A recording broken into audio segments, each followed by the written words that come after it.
$5 million.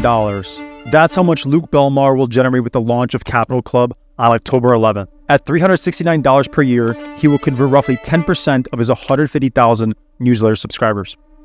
But back before his meteoric rise as a personal brand, Luke and his two brothers arrived from Argentina in the pursuit of the American dream. This is a Redacted Studios documentary. For most people, the story begins with the infamous meeting between Andrew Tate and Luke Belmar. We ain't gonna fucking go broke. Well, guys in this room. At this point, Andrew Tate had leveraged an army of affiliate TikTok creators to skyrocket his name and generate over $50 million with Hustlers University. He was the most Google man in the world. And although Luke was an important name in the e-com entrepreneurship community, he hadn't seen his massive public breakthrough just yet. This is a story of how Luke built his foundation in e-commerce and created a personal brand to develop one of the most well-known communities in the male entrepreneurship space. A community designed to help break the shackles of traditional mainstream programming, the so-called Matrix. My name is George Stweetsev, and I've generated $15 million in Shopify sales, sold a venture-backed software company, and had the privilege of mentoring and becoming friends with many top names in the industry. I gotta say, George is like a library, like a human library. The one thing that stands out to me the most about George is his way of seeing things. Everyone says he's kind of a legend in the space. My mission is to discover, educate, and mentor talented young entrepreneurs. So if that's you, apply to work one-on-one directly with me. Luke Belmar and I have talked online for years and have done a few deals together. We only recently had the chance to connect in person. I had heard of him around 2018 in the e-commerce community when I had a big brand and had become friends with many people inside Capital Club's more exclusive $15,000 membership. Individuals like Jordan Welsh, Jordan Bound, Champ, Colin, and many others. Let's go back to the start. Luke's origin story in Argentina. Luke's story begins when he and his two brothers moved from Argentina when they were only 16 years old. He began working as a dishwasher, making ends meet. But like a true first-generation immigrant, he knew he wanted more. He just needed to catch his first big break. And that's exactly what happened with dropshipping. He found his first mentor and he began to make money online. His first mentor, Steve Tan, is a very important person in this story. In fact, he's a co-founder of Capital Club, but we'll get to that a bit later. For now, Steve Tan is a legend in the dropshipping community. Him and his brother have made over $250 million dropshipping. They're based in Singapore and they have locations in China to make sure they are close to distribution and manufacturing facilities. That's where they found their edge. Back in the day, general stores on Shopify were performing extremely well, and Steve Tan and his brothers really capitalized. They had a really big Facebook group where they were teaching everything. In fact, I was in there. The Tan brothers were in online e-commerce for over 15 years. These were the perfect individuals that Luke and myself could learn from. More than just dropshipping, they were building real communities and launching real masterminds. But it would be over 6 years until they would launch Capital Club together. Luke spent a lot of time from 2017 all the way to 2019 building and selling dropshipping stores. He hasn't shared any of those publicly, so we won't go into depth on exactly what those are. Now, let's take a look at who Steve Tan and his brother really are. So how exactly did Steve Tan and his brother build a 9-figure e-commerce empire?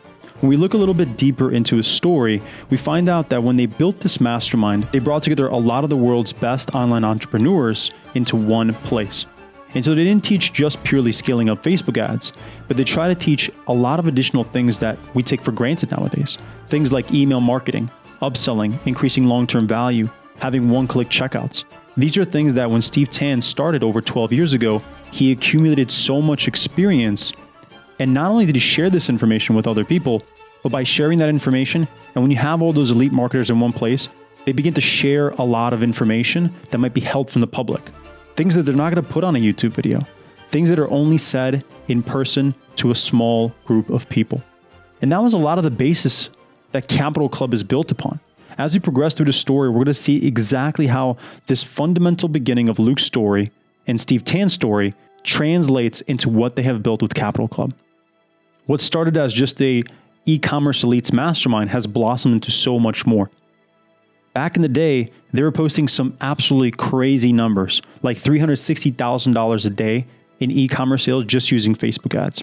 And Just listen to this story that Steve Tan says about how they were able to scale up so incredibly fast. Anyone doing at least anyone that has 7-figure stores definitely do have their own fulfillment setup in China, because like the cost savings, the processing speed, the ability to scale. I mean, not all suppliers can scale like 5,000 or 6,000 like orders per day, given like, and not necessarily like you're gonna get all the suppliers to be able to have stock. So usually there's a point of time whereby we buy out the entire China market's supply.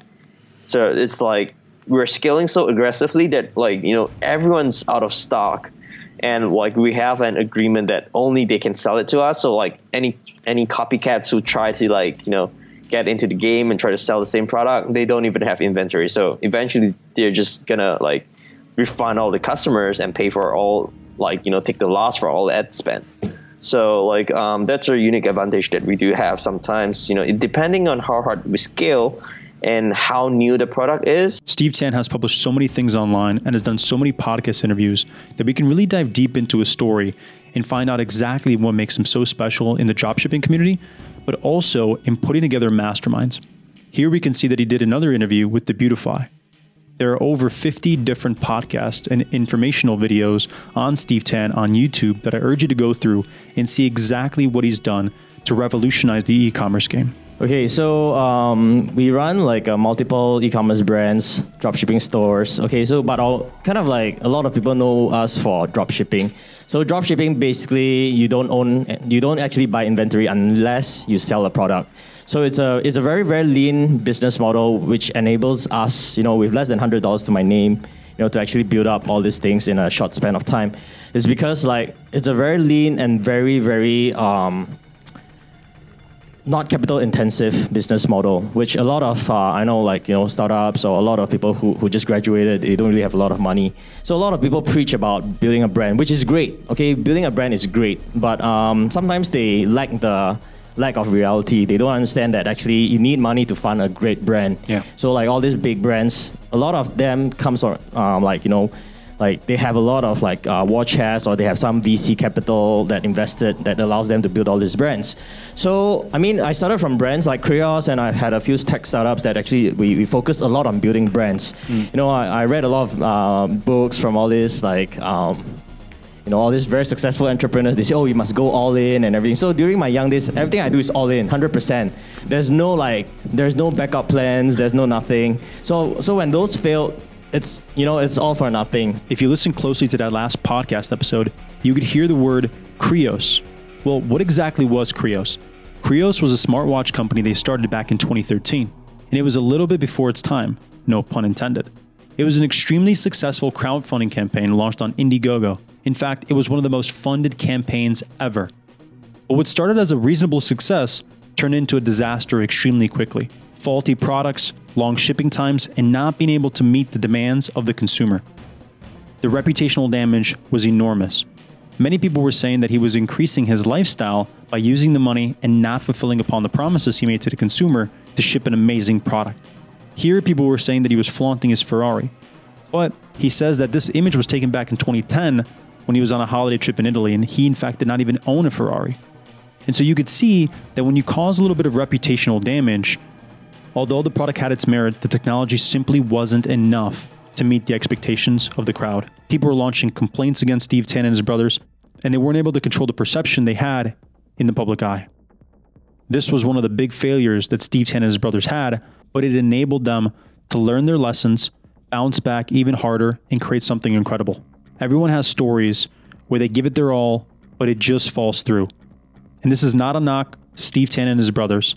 They were trying to accomplish something big, but in 2013, the technology just wasn't able to create an amazing smartwatch company. Bouncing back from a public failure with the launch of Krios, Steve Tan and his brothers went back to doing what they do best, which is launching huge dropshipping campaigns and starting events, programs, and masterminds.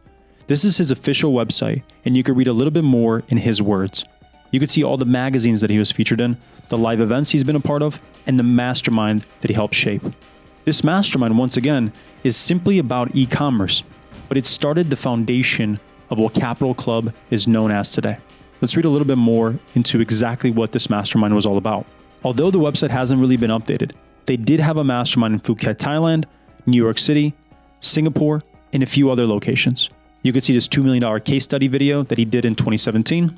You could see exactly how they scaled up Facebook ads, everything they were doing behind the scenes with their email marketing campaigns, and the product research methods they had a really strong edge in because of the proximity to the China market. These masterminds were incredible networking opportunities, and they allowed people to take themselves and their e-commerce business to the next level. Now that we know a little bit more about Steve Tan and his brother, we can see just the level of impact they had on the e-com entrepreneurship community and also on Luke Belmar specifically. They helped get him his start in e-commerce and provided the foundation for what was to come, the elite e-com mastermind, or Capital Club as it's known now. Luke Belmar's story in e-commerce is shrouded in mystery. In fact, even I don't know any of the brands or stores that he ran. All I know is that he was somewhat successful in e-commerce. But what we do know is this laid the groundwork to make him his few couple $100,000 so we can get to the next chapter. And that next chapter was crypto. We're going to see exactly how he made a few important critical plays that got him to that next level. In early 2020, everything started to go right. A cascade of decisions in which every single one compounded upon the next. The first was taking all of his life savings and investing it into Ethereum at about $100 to $140. Let's look exactly when he invested that money and what happened next. From things he said publicly and conversations we've had, we know that he started purchasing Ethereum around this point after COVID, between $130 and $200. And he started building up his portfolio just in time for the COVID and 2021 bull run. There was a few key events that happened along the way, one of which potentially made him a millionaire. While we don't know the exact amount, even if it was a relatively small amount, between $50,000 and $150,000, it's relatively possible for him to cross over $1 million in the 2020 and 2021 bull run. The thought process he had at the time was, when everyone is looking away, that's when you need to invest. You see, Ethereum was experiencing this bear market for the last couple years after the 2017 market. When everyone was afraid after COVID, he went the other way and started investing.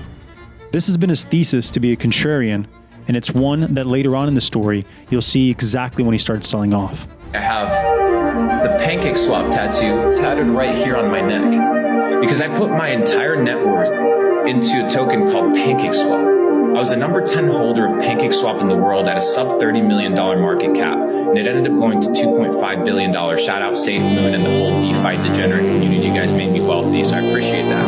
Then the second biggest play that I had was the competitor of Pancake Swap, known as Bake. I put $50,000 into Bake at $8 million market cap, and it goes to $1.6 billion. So I literally got into a unicorn level VC investment play because I understood the trend of the future. I was aware, and I didn't focus on my past mistakes, but I focused on the lessons that those mistakes taught me. And during the bear market, during the season where people were complaining, they were trying to figure out how to gamble, how to make money, I knew I had my goal. I had my eye on the mission. I knew where I was going, and I was consistent. I was steady. Now, it's very hard to put together the objective story on exactly what happened, from how much money he exactly had when he put money in Ethereum, to how much money he invested into Pancake Swap, to then how much money he put into Bake.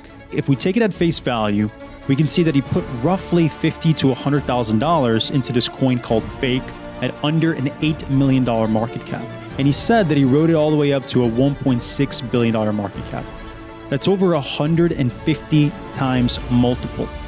Now, if we take that at face value, then he must have netted around $5 million. Now, being extremely conservative, I would say that this number is around $500,000 to maybe $2 million.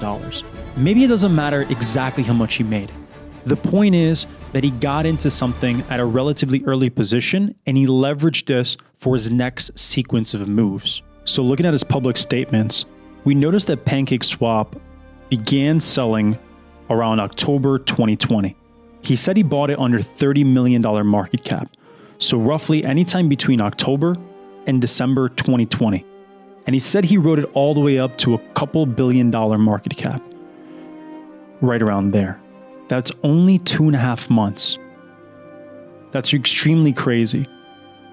From around $30 million market cap to $2 billion market cap. And this was an extremely liquid coin. This had over $200 million in volume every single day. So it's extremely possible that exactly what he's saying did happen. Now, if he continued to ride it all the way up to the $6 billion market cap, any amount he would have invested here would have turned into a lot, as this is a 100 to 300x opportunity. PancakeSwap was one of the first DeFi platforms to use Binance Smart Chain as the primary intermediary for exchanging tokens. Much like Uniswap uses Ethereum, PancakeSwap was using BNB or Binance Chain. Right now, they're a multi-coin exchange with a DeFi platform, as you can see looking through their website. They have farming, pooling, liquid staking. All these things were extremely hot in the DeFi age. But as you can see, what goes up must come down. And PancakeSwap now has less of a market cap than it did when it first started. The volume has completely been drained out. Now we're going to look at exactly what this other token, Bake, was. Now, like I mentioned, it's very difficult to take someone at face value because the objective story might not be the same as they remember it. So when we look deeper into Bake, we're going to notice something a little bit strange. Now, people's memories are always a little bit faulty, but if we dig a little bit deeper into Bake, we're going to notice that if Luke Belmar did invest into Bake under an $8 million market cap, it would be somewhere around January to February 2021. That's roughly the same time as PancakeSwap was experiencing its huge rise. Now, he says that he sold it around $1.6 billion, but the thing is, Bake only went up to $1.36 billion in market cap. This would be a hell of a trade if he bought it under $8 million and sold it at the very pico top.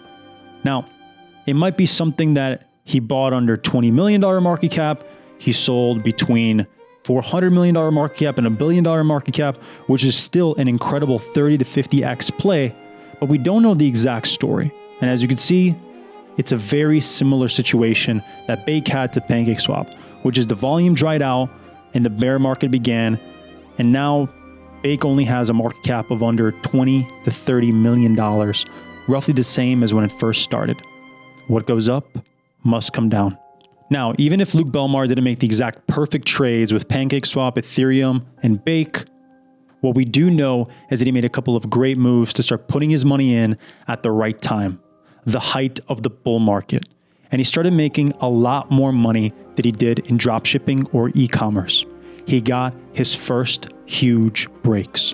And the fact that he has a tattoo of PancakeSwap on his neck means that this level of conviction really paid off. If we look at Luke Belmar's old tweets, we can see just the level of conviction he had about crypto at that time. He says during the COVID crash of March 2020, he was buying 10K order blocks of Ethereum at $95. This was a little bit less than my prediction of around $120 to around $140. In fact, Ethereum did not go all the way down to $95 during the COVID crash. He says, there's no such thing as luck, only probabilities. And I completely agree with that statement. Now, like I mentioned, when people remember the past, most times numbers might get confused. It seems very unlikely that he bought Ethereum at $95. Just like we showed, Ethereum did not go below $110 at the peak of COVID. But even if he did buy Ethereum at around $120 to $400 and got into PancakeSwap, got into Bake and sold at those high billion-dollar market caps, those are extremely great trades. But people do tend to sometimes embellish the past, but I don't think this is malicious or he's trying to misconstrue exactly what happened. I think that he got into some amazing trades, and this catapulted him for his next huge venture. Now, this is what I mean by people's memories are a little bit faulty when remembering events of the past. Because if we could see here, Ethereum never even went down to $95. Maybe it went to $95 at a very small window of time at a particular exchange. But here we could see on CoinMarketCap that Ethereum didn't drop below $110. Yet Luke Belmar is saying that he bought 10K order blocks at around $95. Now, whether or not that's true or not, like I mentioned, if he even put in money in Ethereum between any point here or any point here, that's still an amazing trade, but it's just highly unlikely that he bought around $95. If we look back at December 2019, $120, it spiked up to $250, and then it just did not drop below $110. So I'm not exactly sure where he's quoting the $95 at. My guess is he bought roughly between $140 to $250. If he put money into PancakeSwap around this time, he would have had to buy Ethereum around $400 to $490. During the height of the bull run, everyone was going into crypto and making money hand over fist. There was a new opportunity around the corner. It was called NFTs. And Luke Belmar and a couple of friends would make a huge NFT project that would turn into their biggest score yet. In this chapter, we're going to dive exactly what that project was, how they pulled it off, and exactly what happened next. Let's dive into the story of Divine Anarchy. In November 2021, Divine Anarchy launched and sold out extremely quickly. It netted roughly $4 to $5 million in Ethereum. At that time, Ethereum was around $4,500, the Pico top. Divine Anarchy was an anime project, and it was the prequel to things like Azuki. As you could see, they traded over 5,300 in Ethereum, but the floor price has now gone down, just like everything else in crypto during the bear market. Azuki had some amazing artwork and their very loyal, dedicated community.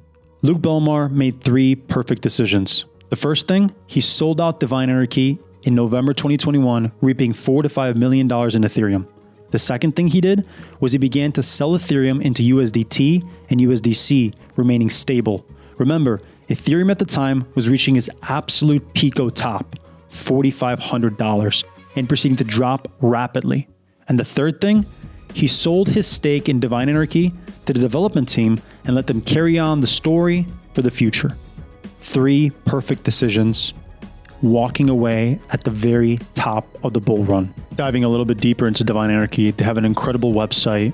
If we enter inside here, we can see that you can connect your wallet and join the inside community. We could see the roadmap, everything they completed from 2021, 2022, Q2, Q3, Q4, the lore, which is a story, the creation of the storm wall,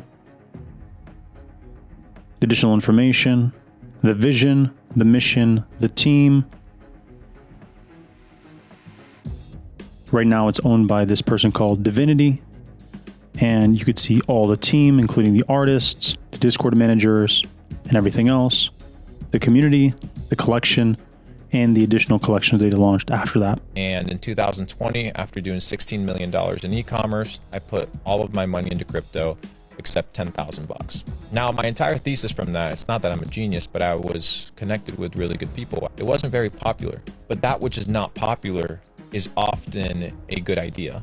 And the reason it's a good idea is because you don't have the normies and the average individual as a part of the mix. When the average individual is in the mix, it's usually the end of the season. When the taxi driver is talking about crypto, when your grandmother's talking about crypto, who else is left to buy? Truly. Because those are usually the most uneducated, most uninformed, usually the people that are getting the information the last. Smart money's already in the game, but it's usually in the fear that you have to buy into it, and it's in the fear of missing out that you have to sell.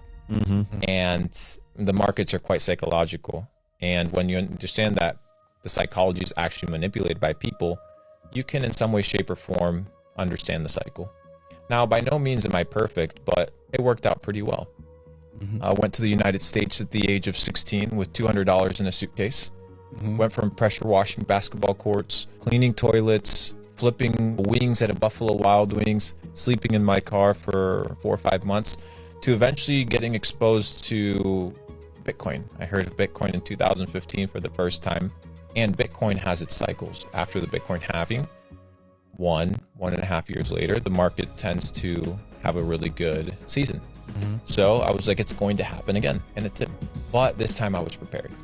Now, once again, I do believe the story might be a little bit embellished.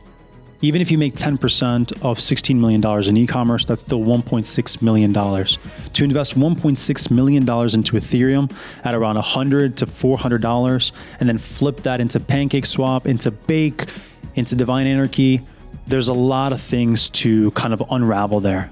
Now, exactly what happened, we don't know the full story. We're not Luke Belmar, and we don't have his exact wallet addresses and exactly what happened. We do know that some good things did happen for absolute certain. He did put some money in Ethereum. He did put some money in PancakeSwap. He did put some money in Bake. He did sell out around 2021, 2022 at the start of the bear market. He did have an NFT collection called Divine Anarchy that did really, really well. And he did sell off his stake in Divine Anarchy and flip it into some future projects that we're going to discuss. All we know is that good things happen. He was prepared. There was a lot of amazing luck and timing involved. But like he mentioned, he put himself in the right positions. And in a way, there is no luck. There is simply probabilities. Now remember his initial mentor, Stephen Tan? Well, Stephen Tan also got into crypto around that time. And Luke Belmar is completely right. Being friends with the right people can get you into situations where a lot of opportunity will happen extremely quickly. The next set of events are going to be absolutely incredible and begin the rise of Luke Belmar as a personal brand and the start of Capital Club. As Luke Belmar started getting out of crypto, going into stable coins, and beginning to short the market, including shorting Shiba, he also made one incredible play, and that was buying pudgy penguins with Lucanets. Now, in the next video, I'm going to do a deep dive into Lucanets and the incredible things he's doing with pudgy penguins to make it an absolute world-class brand to rival Mickey Mouse and Marvel movies. In April 2022, in the midst of the bear market, Lucanets, Luke Belmar, and a couple of other partners proceeded to buy pudgy penguins for only $2.5 million. Lucanets has since transformed pudgy penguins and has created an incredible company. This was another monster play by Luke Belmar. The first half of Luke Belmar's story is absolutely incredible. From finding his initial mentors, to making his first money in e-commerce, to transitioning that money into crypto, to having an NFT project, and to making a couple of key important decisions. A mixture of luck, timing, and seizing incredible opportunities. But now, it's time for his personal brand. The things are set in stone, the checks are waiting to be deposited, and we're going to dive deep into exactly how he did his massive meteoric rise as a personal brand. I don't give a fuck about what anybody else is doing. How hard is it to understand? I don't watch people's stories on Instagram. I don't give a damn. Like, I don't care about anybody's fucking pancake at the souffle shop and whatever, dude. I don't give a damn. I'm living my own reality. None of it matters. None of it matters. What matters is when you look at yourself in the mirror, right? Mm-hmm. What do you see? Yeah. When you're lying on your deathbed and you're literally by yourself, you and you, what's the conversation that you're having about the life that you lived? And so people, instead of focusing on the input, which is what they control, they focus on the output. How can I make $1 million? No, motherfucker. How can you today pick up a damn book that teaches you what the history of money is? Mm-hmm. This thing that you're pursuing, you don't even know what it is. You're just chasing it like every other motherfucker chases it. People chase shit that doesn't attract to them. People chase stuff that runs. I don't chase, I attract.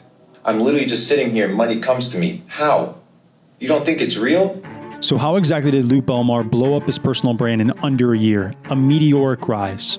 Every single podcast hitting over a couple 100,000 views. Well, you see, he started planting the seeds to his success 5-6 years ago. Meeting those mentors like Stephen Tan, Lucanets, and every single individual inside the e-com entrepreneurship space. He started building and planting those seeds so he can begin his harvest in early 2022 and going into 2023.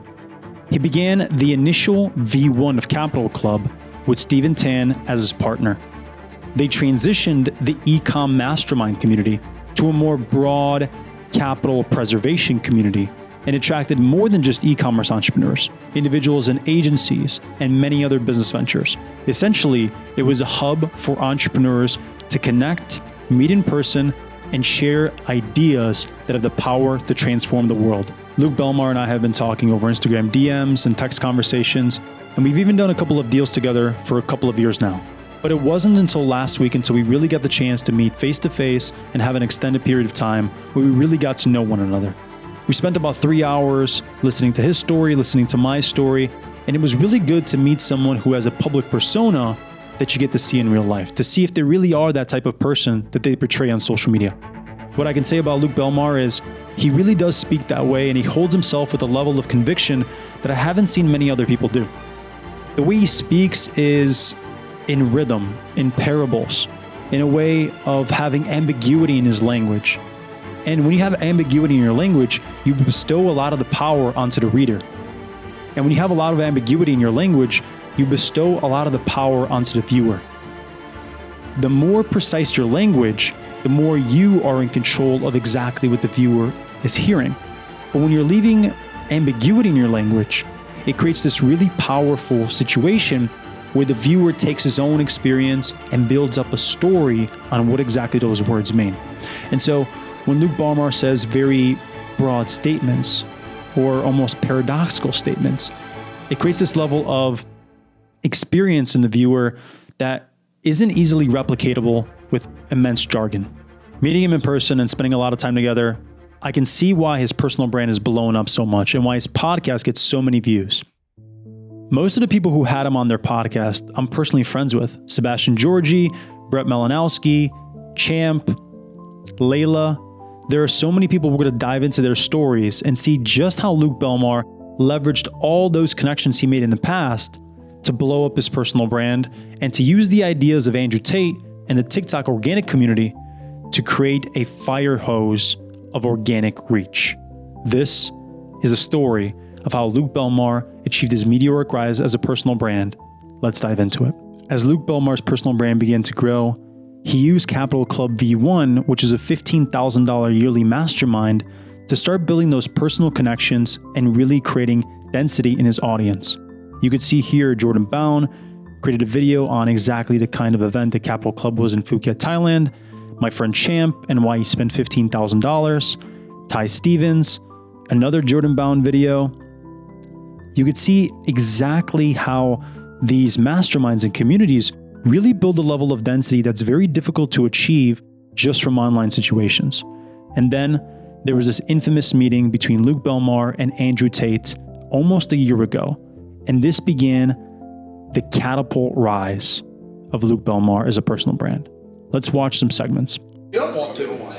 Fucking weird. You could make the most bullshit basic business. If you had G's who were about it, waiters who knew how to upsell cake, fucking like if you had everyone who was on point, there ain't business alive that would fail. The hard part is getting a business and then getting people who aren't dickheads and then managing them and no egos get in the way and no one trying to famoose or steal and everyone getting, that's the hard part. That's the real leadership is hard, bro. Leadership is hard. It's fucking hard. Yeah. But if you have a good team, like I already know, if you could give me 10 men now and I already know who they are and we would all sit there and agree our roles and shake hands and work at it, there ain't a business alive you could give me that we wouldn't fucking make money. We make money, we ain't gonna fucking go broke. Well, there's 10 guys in this room. Here we go. Hey. I love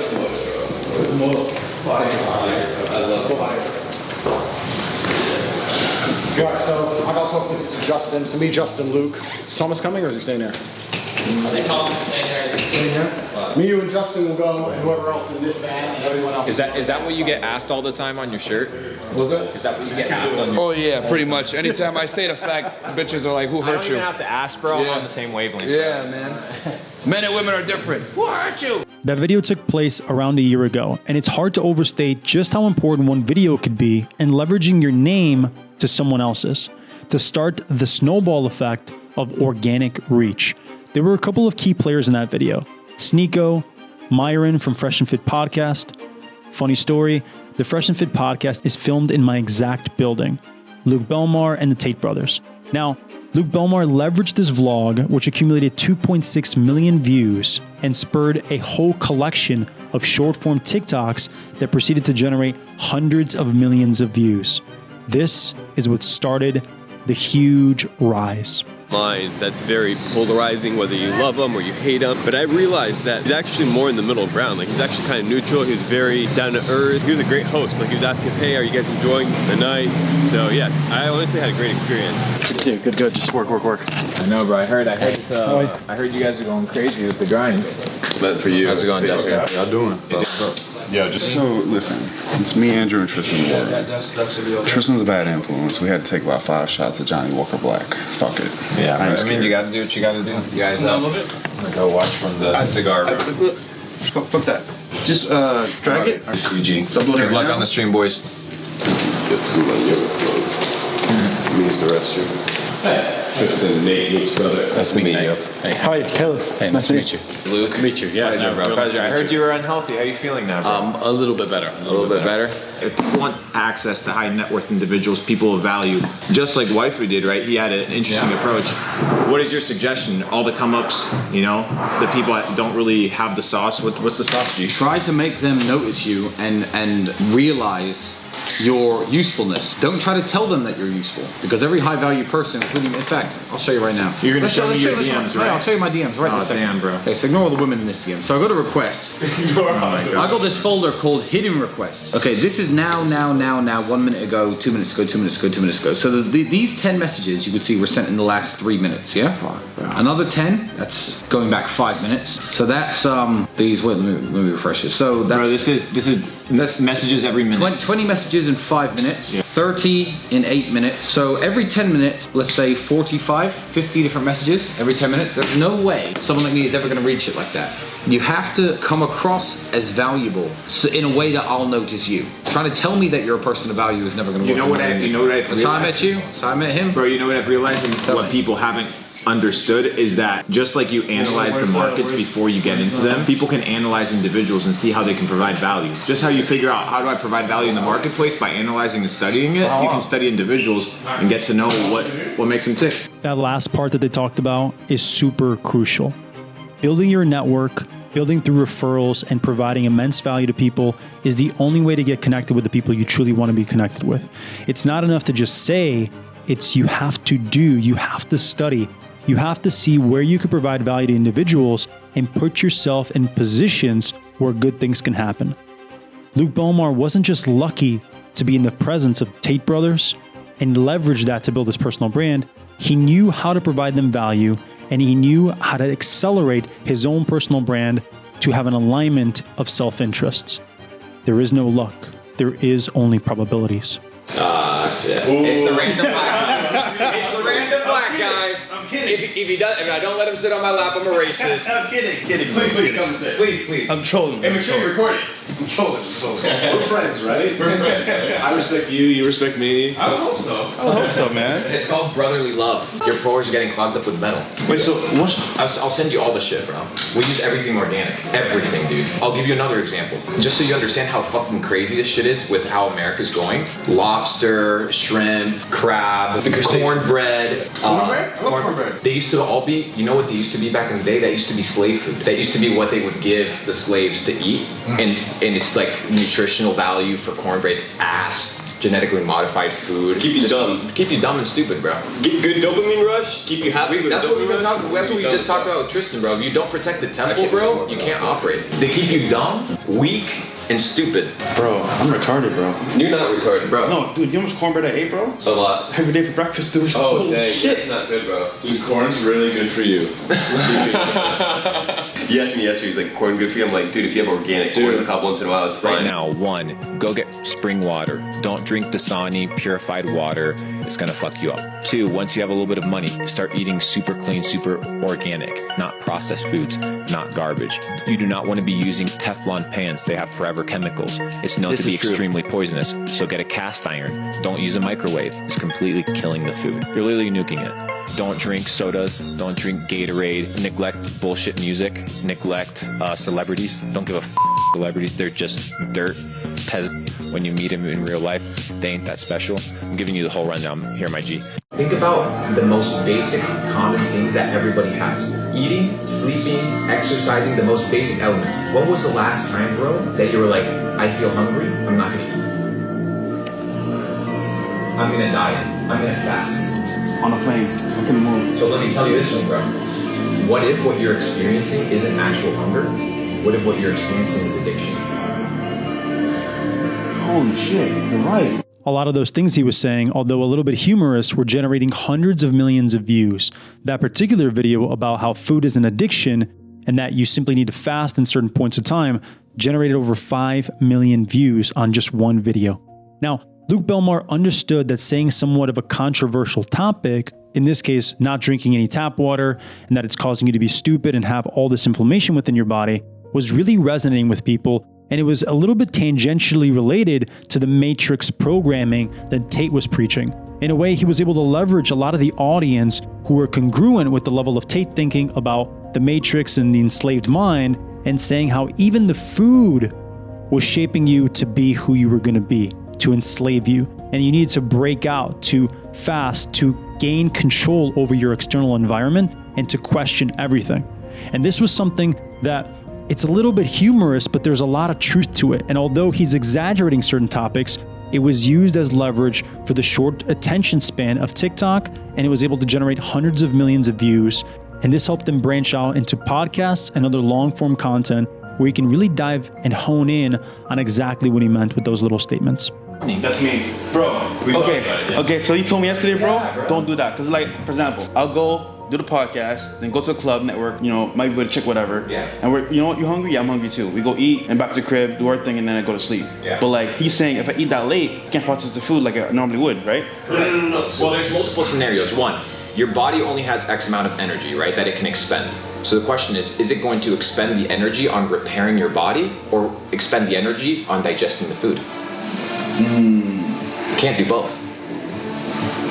So at nighttime, you gotta let your body actually rest. That's why after 6, 7, 8 p.m., you should not be touching food, bro. And if you're extremely this guy, that's why this guy can get back into shape, bros, because this guy naturally lives in a state where he's doing intermittent fasting every day of his life. I'll eat 3,500 calories in a single meal once a day. A lot of the time. That's better. A lot of the time. That's what I do. It's the most in the afternoon, not before. So I always go to sleep a bit hungry.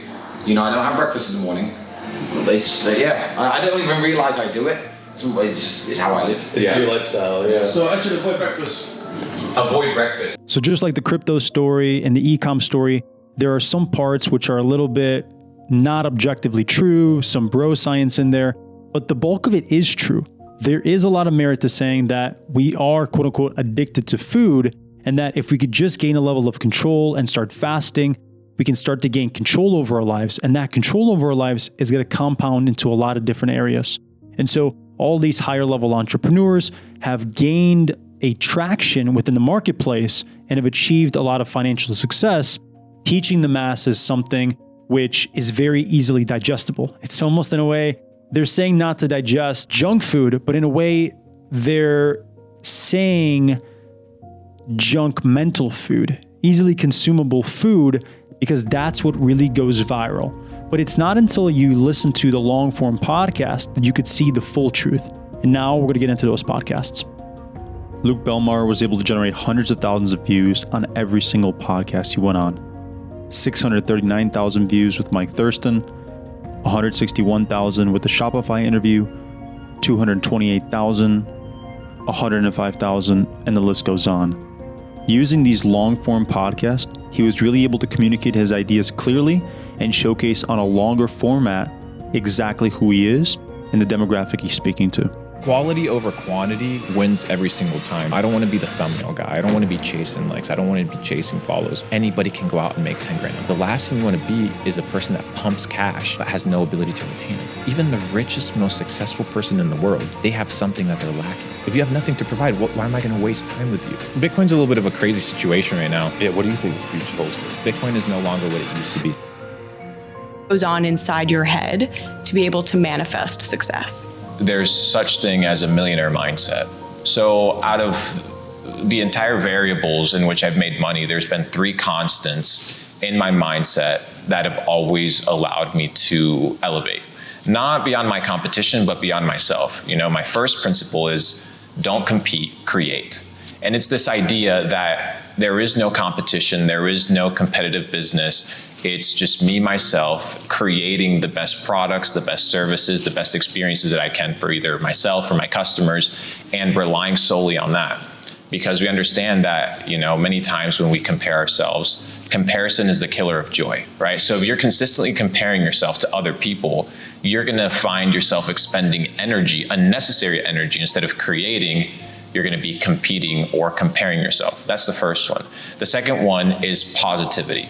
You need to be consistently positive in a world that is negative, right? So if you're in a world that is completely negative, that they're always shunning you, saying, hey, entrepreneurship isn't going to work, or, this is scammy, or you shouldn't attempt e-commerce because it's oversaturated. you know, you have to consistently repeat yourself and be your number one cheerleader. Because if you don't support yourself, I mean, how can you expect others to support you? And every genius was first considered a madman. And that's kind of the equations, whether it was Leonardo da Vinci, whether it was Sir Isaac Newton, whether it was Einstein, or whether it was Jeff Bezos, right, when the internet was coming out.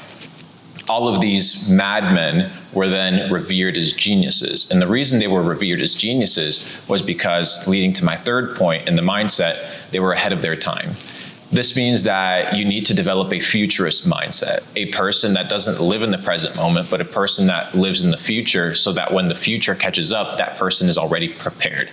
Because we live in a world that is changing so quickly. I mean, I remember getting started with Shopify back in 2016, and it was a completely different platform. It was a completely different game than it is today, right? We didn't have all these crazy plugins. We didn't have all these tools that could elevate us in a very automated fashion. It was a lot of like hustle and grind work. I still remember getting on support calls with the code team and helping them tweak my landing page and things of this nature, whereby nowadays you have like 900 different apps that help you create a landing page and things of this sort. So being a futurist and being able to be okay with the discomfort of being misunderstood, I think is one of the keys of entrepreneurship. Whether it was crypto, when I started buying Bitcoin for a couple $100 in 2016, and people were laughing at me. They're like, why are you buying this garbage? It makes no sense. I'm like, you know what? There may be something to it. And the entire premise comes from the initial mindset, which is to have a student's mind and to learn from the greats that have come before you, because patterns repeat themselves. You can see these patterns play out in the world in a natural fashion. You have the 4 seasons, right? You have fall, winter, summer, spring. You have cosmic cycles. You have the planets revolving around the sun. But the same patterns exist in business. The same patterns exist in finance. And if you can identify those patterns, be okay with the discomfort of being a madman, and develop a student's mind to be able to perceive the future, not always accurate, but to live in the future instead of the present moment in a constantly evolving world, I think you have a millionaire mindset.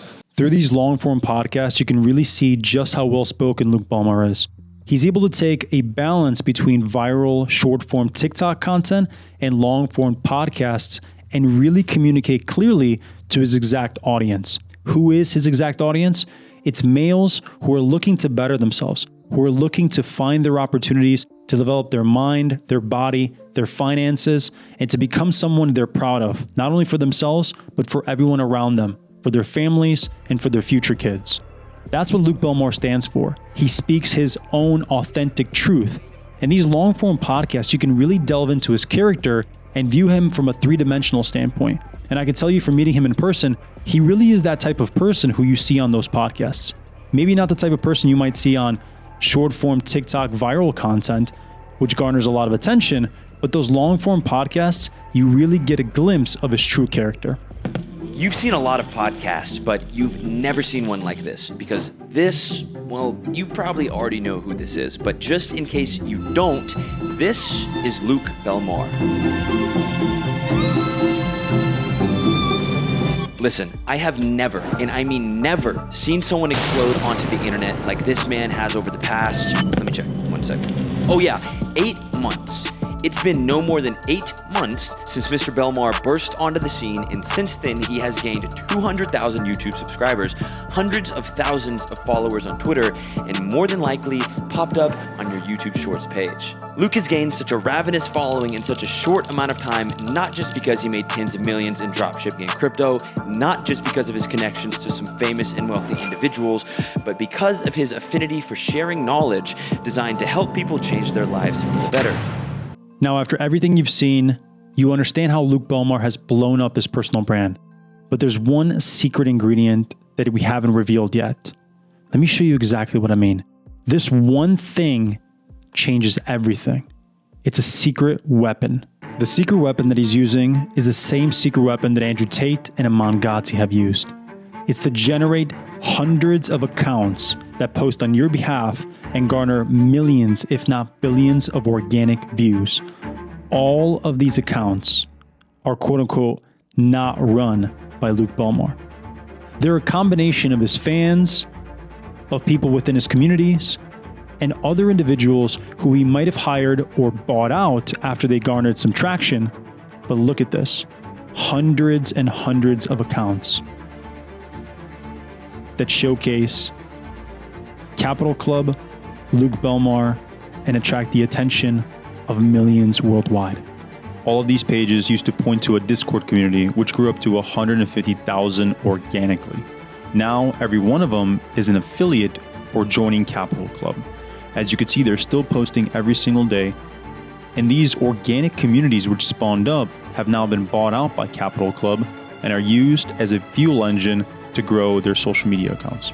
We're almost at the end of the story, how Capital Club is going to generate $5 million upon launch from 150,000 newsletter subscribers. We can see how this secret weapon garnered over 1 billion free views from people who don't even know Luke Belmar, but want to spread his message because they're going to grow their own accounts in the process.